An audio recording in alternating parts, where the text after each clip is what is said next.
Ah, il est beau, mon arrière-plan. Il est super beau. Il est mis pour Diane. Moi puis Diane. Moi. Alors, bonsoir et bienvenue à cette séance extraordinaire de votre conseil municipal.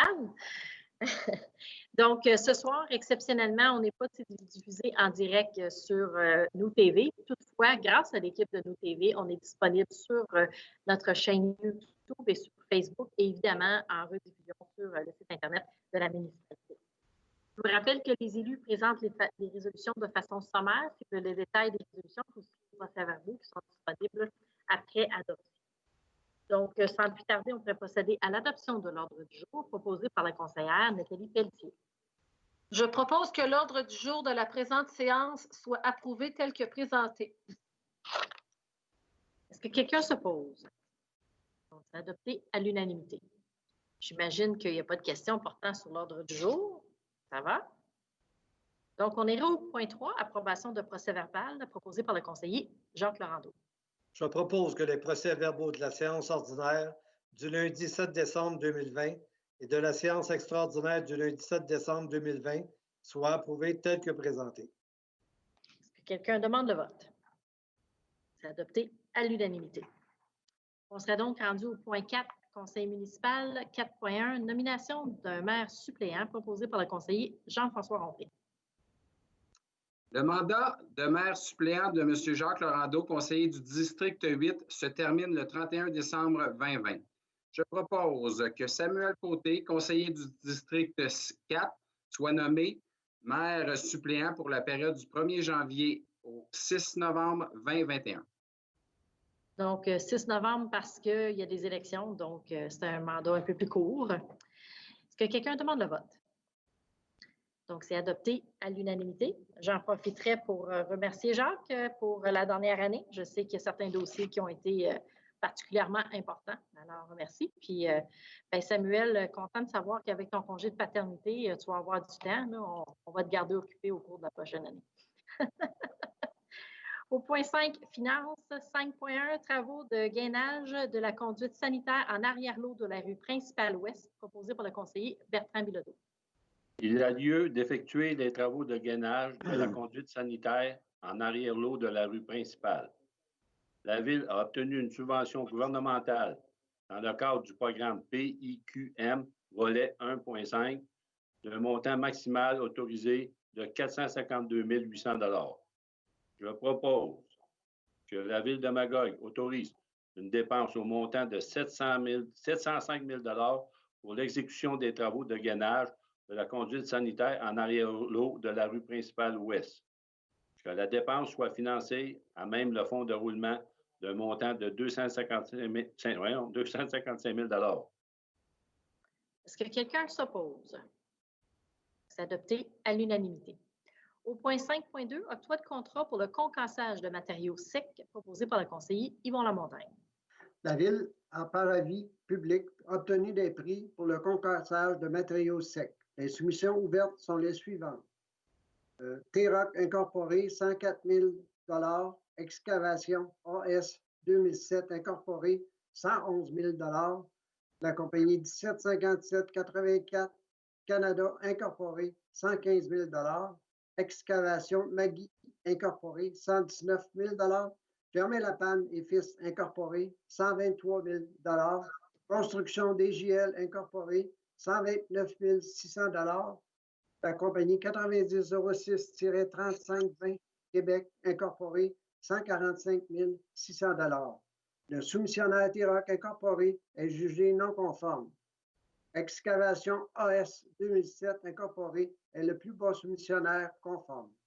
Je propose donc que le contrat pour le concassage de matériaux secs soit adjugé au plus bas soumissionnaire conforme, soit Excavation AS 2007 Incorporé, pour un total de 111 000 $ avant taxe, suivant les documents d'appel d'offres préparés par la Ville dans le dossier APP-2020-2010-P et la soumission de l'entrepreneur ouverte le 4 décembre 2020.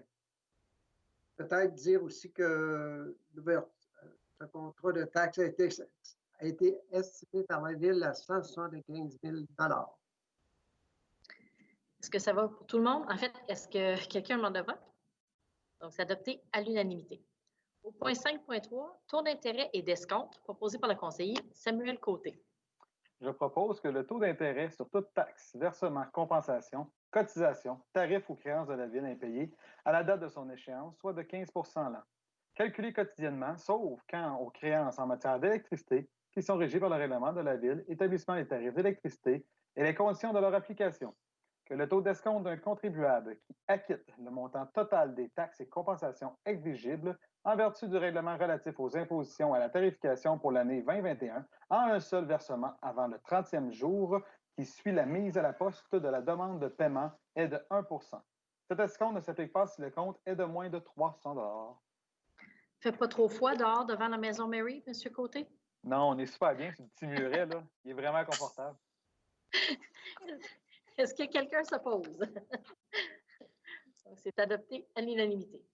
Au point 6, greffe et affaires juridiques, 6.1, adoption du règlement 2787-2020 relatif aux impositions et à la tarification pour l'année 2021. Donc, ce règlement a pour objet de pourvoir aux diverses dépenses de la Ville en déterminant les taux d'imposition, des taxes et de la tarification par la Ville des biens, services ou activités et abroger certaines dispositions du règlement 2737-2019 relatif aux impositions et à la tarification pour l'année 2020. Oui, c'est ça. Relative à la compensation payable pour la consommation d'eau. Ça sera proposé par la conseillère Nathalie Bélanger. Je propose que le règlement 2787-2020 relatif aux impositions et à la tarification pour l'année 2021 soit adopté avec une modification à l'annexe 2, laquelle est la suivante. Modifier le délai suivant, lequel le détenteur de permis B qui change de numéro de plaque d'immatriculation ou transfère son permis à une tierce personne doit en informer la Ville en remplaçant au plus tard à 8h30 le matin du changement et ce, dès le changement temporaire ou permanent. C'est une petite modification. Est-ce que quelqu'un s'oppose? Donc, c'est adopté à l'unanimité. Au point 6.2, adoption du règlement 2789-2020 modifiant le règlement 2522-2014 concernant la démolition sur le territoire de la Ville. Donc, ce règlement a pour objet de prévoir l'application du règlement aux bâtiments patrimoniaux, privés, ainsi que des bâtiments d'intérêt particulier à valeur patrimoniale supérieure, et ce, malgré l'exemption prévue à l'article 2.2 du règlement. Ajouter la valeur archéologique comme critère de décision lors de l'étude d'une demande d'autorisation de démolition et augmenter le montant des amendes en cas de non-respect de ce règlement. Et ce sera proposé par la conseillère Diane Pelletier. Mon micro, voilà. Je propose que le règlement 2789-2020, modifiant le règlement 2522-2014 concernant la démolition sur le territoire de la Ville, soit adopté tel que présenté. Est-ce que quelqu'un s'oppose? C'est adopté à l'unanimité. Au point 6.3, adoption du règlement 2790-2020 concernant le contrôle et la garde responsable des animaux. Donc, ce règlement a pour objet de réglementer le contrôle et la garde des animaux sur le territoire de la Ville de Magog. Intégrer les dispositions applicables du règlement provincial d'application de la loi visant à favoriser la protection des personnes par la mise en place d'un encadrement concernant les chiens, notamment concernant l'évaluation et le contrôle des chiens constituant un risque pour la santé et la sécurité publique. Régir la délivrance de licences pour chiens et chats. Réglementer la garde des animaux provenant du territoire de la Ville au refuge de la Société protectrice des animaux de l'Estrie, SPA. Déterminer les pouvoirs des divers intervenants et prévoir les pénalités en cas d'infraction au règlement. Uniformiser le règlement de la Ville avec celui des autres municipalités desservies par la SPA de l'Estrie et abroger et remplacer le règlement 2756-2007 concernant les animaux. Et ce sera proposé par la conseillère Nathalie Pelletier. Je propose que le règlement 2790-2020 concernant le contrôle et la garde responsable des animaux soit adopté tel que présenté. Que quelqu'un s'oppose. Donc, c'est adopté à l'unanimité. Au point 6.4, avis de motion et dépôt du projet de règlement 2792-2020, modifiant le règlement 2746-2019 sur les compteurs d'eau. Et l'avis de motion sera donné par le conseiller Jacques Laurendeau. Je donne l'avis de motion qu'il sera présenté lors d'une prochaine séance le règlement 2792-2020, modifiant le règlement 2746-2019 sur les compteurs d'eau. Ce projet de règlement vise à exclure de la définition d'immeubles non résidentiels pour les fins d'application du règlement les immeubles non résidentiels de classe 5 tels que définis à l'article 244.32 de la loi sur la fiscalité municipale et exclure les terrains de camping de l'application du règlement. Est-ce que quelqu'un s'oppose? Donc, c'est adopté à l'unanimité. Au point 7, ressources humaines, 7.1, embauche, d'un journalier, section voirie, proposé par le conseiller Jean-François Rompré. L'embauche de personnel est nécessaire pour le poste de journalier section voirie afin de remplacer M. Richard Boulet, qui a été promu au poste de chauffeur opérateur B section voirie. Je propose que M. Stéphane Tessier soit embauché comme salarié permanent au poste de journalier section voirie à compter du 20 décembre 2020 aux conditions de la convention collective. Est-ce que quelqu'un s'oppose? Donc, c'est adopté à l'unanimité. On serait donc rendu au point 7.2, réévaluation du poste de conseiller en urbanisme proposé par le conseiller Bertrand Bilodeau. Le titulaire du poste a quitté en octobre 2020. Les tâches et responsabilités ont été revisées et modifiées. Je propose que la Ville de Magog modifie la classe du poste de conseiller en urbanisme pour une classe 9 plutôt que 10. Est-ce que quelqu'un s'oppose? C'est adopté à l'unanimité. Au point 8, environnement et infrastructures municipales, 8.1, autorisation d'études hydrologiques pour les zones inondables et les milieux humides, proposé par le conseiller Yvon Lamontagne. Le plan d'adaptation au changement climatique a identifié un manque de connaissances sur la dynamique des inondations sur le territoire de la ville de Magog. Je propose que la ville de Magog autorise le professeur Ali Nazimi et son équipe à effectuer une étude hydrologique pour mieux comprendre la dynamique des milieux humides et des zones inondables sur le territoire. Offre une contribution de 10 000 $ pour le projet afin de profiter d'une subvention du Conseil de recherche en sciences naturelles et en génie du Canada qui s'établit à 90 000 $. Est-ce que quelqu'un s'oppose? Donc, c'est adopté à l'unanimité. Au point 8.2, avenant à l'entente avec les motoneigistes de Manfred Magog Inc., proposé par le conseiller Samuel Côté. Je propose que la mairesse ou la personne occupant le poste de maire suppléant et la greffière ou la greffière adjointe soient autorisés à signer pour et au nom de la Ville l'avenant numéro 6 à l'entente concernant un droit de passage avec les motoneigistes du Manfred Magog Inc. Cette entente a pour but de modifier certains passages, non pas devant la Maison Mary, mais bien dans les secteurs cantons et industriels. Il ne nous reste plus qu'à attendre la neige. Alors, est-ce que quelqu'un s'oppose? C'est adopté à l'unanimité. Au point 8.3, entente intermunicipale avec les municipalités locales de la MRC Manfred Magog modifiant l'entente de délégation, proposée par la conseillère Nathalie Bélanger. La Ville de Magog a conclu une entente en vertu de laquelle elle a délégué la MRC de Manfred Magog, ci-après MRC, le pouvoir d'établir et d'exploiter un établissement de récupération et de conditionnement de matières recyclables. Il y a lieu de modifier cette entente de délégation. La Ville considère opportun d'adopter des modifications à l'entente de délégation, notamment ce qui concerne le renouvellement et la résiliation de l'entente. Je propose donc que la mairesse ou la personne occupant le poste de maire suppléant ou le directeur adjoint ou la personne occupant le poste de directrice générale adjointe soit autorisée à signer pour et au nom de la Ville l'entente intermunicipale avec des municipalités locales de la MRC de Manfred Magog, modifiant l'entente de délégation conclue le 14 octobre 2005. Cette entente a pour objet de modifier l'entente de délégation de compétences permettant à la MRC de Manfred Magog d'établir et d'exploiter un établissement de récupération et de conditionnement de matières recyclables ou de confier ces fonctions à toute autre personne et plus précisément les clauses du renouvellement et de la résiliation de l'entente. Est-ce que quelqu'un s'oppose? Donc, c'est adopté à l'unanimité. Au point 9, planification et développement du territoire. 9.1, redevance aux fins de parc, proposé par la conseillère Diane Pelletier. Votre micro, Madame Pelletier.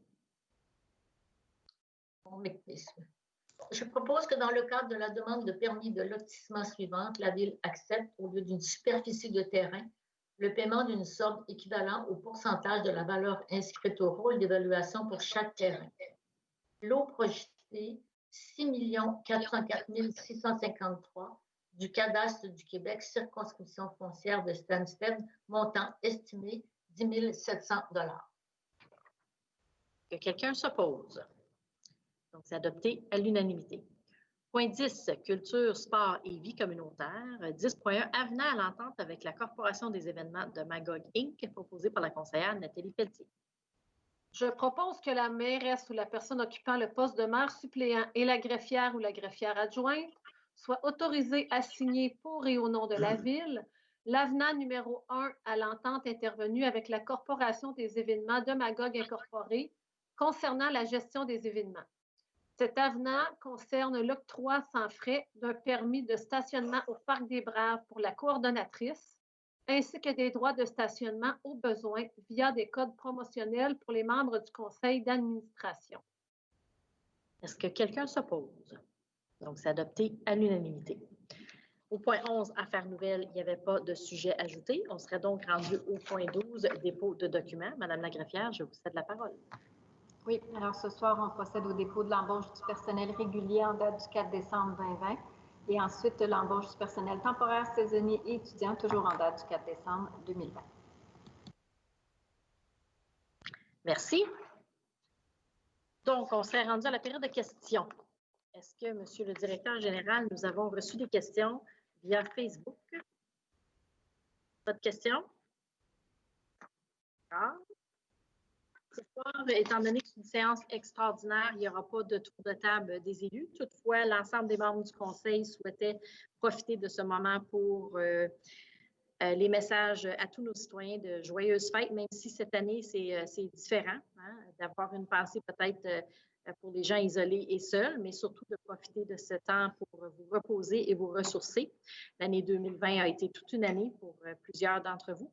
Puis, on se souhaite une année 2021 meilleure et surtout la santé. Hein. Il paraît que quand on a la santé, tout le reste, c'est secondaire. D'ailleurs, on le voit ce que c'est avec cette pandémie. Alors, joyeuses fêtes tout le monde de la part de l'ensemble des membres du conseil. On serait donc rendu au point 15, levée de l'Assemblée, proposé par le conseiller Jacques Laurando. Je propose la dernière levée de l'Assemblée de l'année. Est-ce que quelqu'un s'oppose? Donc, c'est adopté à l'unanimité. Merci beaucoup tout le monde. Bonne fin de soirée.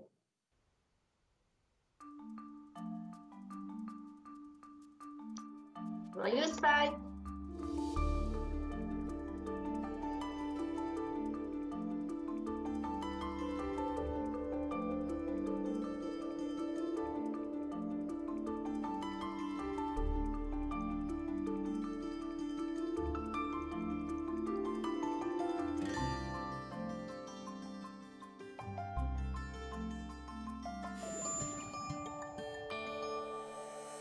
Nous TV, fiers de faire rayonner notre communauté.